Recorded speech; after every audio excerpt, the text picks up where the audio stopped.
Hürmetli vatandaşlarım, leksimizin üçüncüsüne başlayımız. Dövüt orbiti 4. ayının 17. gün ilan kılgan cayılması şiş. Cumhuriyet Kompartiyasının dalaylanma tutan pozisiyası özgürlüş asıl kıldı mı, asıl buldu mu, mağdurluk makalesinden ahırda mındak görsetti. Bazı sadalar mındak hesapladı. Tayvan bilen Cumhuriyet kurulukı oturası da mevcut bulup kelgen siyasi ihtilaf meselesi ahir bir günü hal buluş gerek. Evlat mı evlat kayniga söyleşki bulmaydı degen idi reis Xi Jinping. Bunun reis Xi Jinping'in vazife yüteş mezgilide Tayvan Cumhuriyet münasebetini hal kılmakçı bulgan iradesini körüp algılı buludu. Şu arkalık Cumhuriyet milletlerinin büyük güllünü siyasi menzilisini ilgili sürmekçi bulganlıkını hem körüp algılı buludu. Dövüt orbiti mındak davamlaştırdı. Lekin Tibet meselesinin tarihi yıltızı intayin çoğunqur. Egilik hukuku berip takışıdığın sezgürlükki ege. Cumhuriyet'in devlet işide elip berilevatkan ıslahat ve çereklikki karıştırış bilen Tibet meselesini bir tayakta haydigili bulmaydı. Bir taraf kılış kıyınçılığı intayin zor.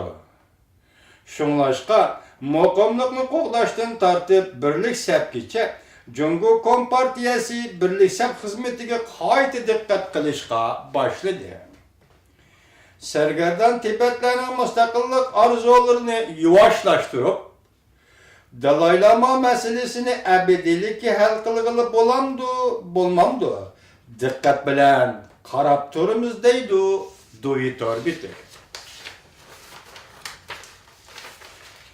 Hem de üzümüzün gepi kelleyle vatandaşlarım, Dövi Efendi'ye bir sual koyup bakaydı. Sizler hal kılıdığın mesele Dalay Lama meselesi mi ya ki Tibet meselesi mi?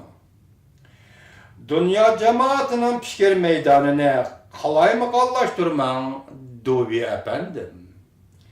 Yukarı makallardan görüp öttük ki Cumhuriyet milletler meselesini hal kılış üstüge koyuluptu. Cumhuriyet milletler meselesini hal kılış üstüge koyuluptu. Bunun için reis Xi Jinping'e rahmet eytimiz. 4. ayının 14. günü elbette Amerika avazı haber kılgandık. Cumhuriyet Halk Vekiller Kurultayı Birleşken Devletler Teşkilatı'nın özleri imza koygan iki parça kanununu tasdiqlashga tayyorlik qilib o'tibdi degan xabar tarqaldi. Bu iki parça kanunning birinchi moddasining kichik birinchisida har qanday xalqning o'z taqdirini o'zi belgilash huquqi bor deb belgilangan. Dövi Efendi aytganga o'xshash ikki masala bir kunda o'ttirg'i chiqibdi. Tibet meselesi 15. günü Birleşken Devletler Teşkilatı'nın kişilik hukuk nizamname ve hitapnamelerine imza koyuş 14. günü, 15. günü arkadan 2 gün içinde oturuğa çıkıptı. Dövi Efendi aytgandık, o'xshash ikki mesele o'xshashlar bir gün içinde oturuğa çıkıptı. Birinci mesele birlik sep hizmetinin hukukluk ordini yukarı götürüş. Bunun ikincisi Tibet doğrusida ahtaşlık kitap koyulgan mavzuga tallaş degan bir ibara qo'shilibdi. Bunu biz devatimiz, biz tahlil qilyapmiz. Hürmetli Dövi Efendi, ahtaşlık kitapta Şinjan'da yaşaydigan Tibetler aynı degan bir cümle egizga elinibdi. Bunu biz Uyg'urlar taza anqarib ketelmedik. Konkretroq tushuntirib qo'ya olamsiz Dövi Efendi. Yukarılardan qaraganda hazır Cumhuriyet'da zor bir özgürlük devri yetip kelyapti. Xuyaban tug'ilganligining 100 yilligini xotirlash uchun nayt zor qaror elinganligidan xabar topdi.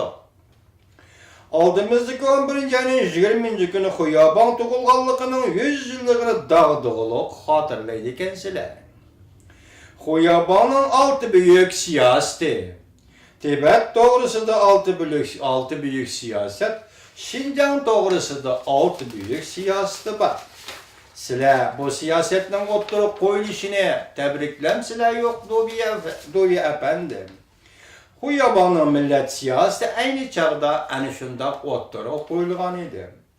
Növbetli Şinjan Uygur Abnum Rayoni'de Cumhuriyet Kompartiyası zor özgertiş elip berivatıdı. Bir tüvengi 8 şehir kurup biriş nimedin direkt birdi. Turpanın asıl şehir ismini Gauchang, Machang dep özgertiş yani nimedin direkt birdi. Reis Xi Jinping efendim. Çoğun vaziyet aldıda milletler meselesini hal kılışka kol seliştin aldıda bir tüvenni yerlikki aylandıramsiz. Bir tüvennin harbileşken karakterini derhal bekar kılamsiz.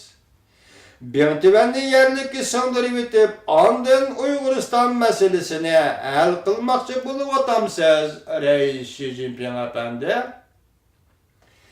Bir evi sözüm var, hürmetli Reis Xi Jinping efendim.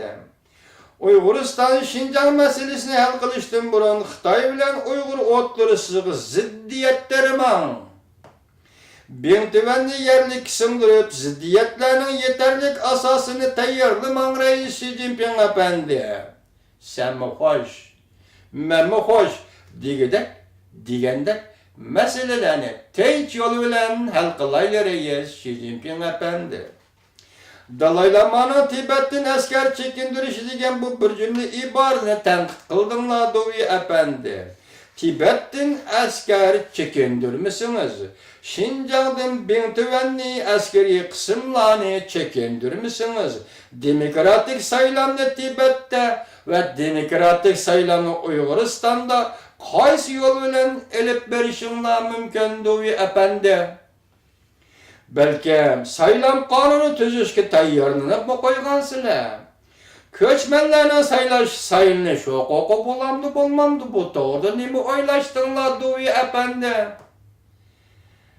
Belki kanunun bu taraflarına mı tayyarlanıp koygansılar Dovi efendi? İslahat siyasetiniz ve milletler siyasetiniz oңuşluk bolsun Reis Xi Jinping efendi.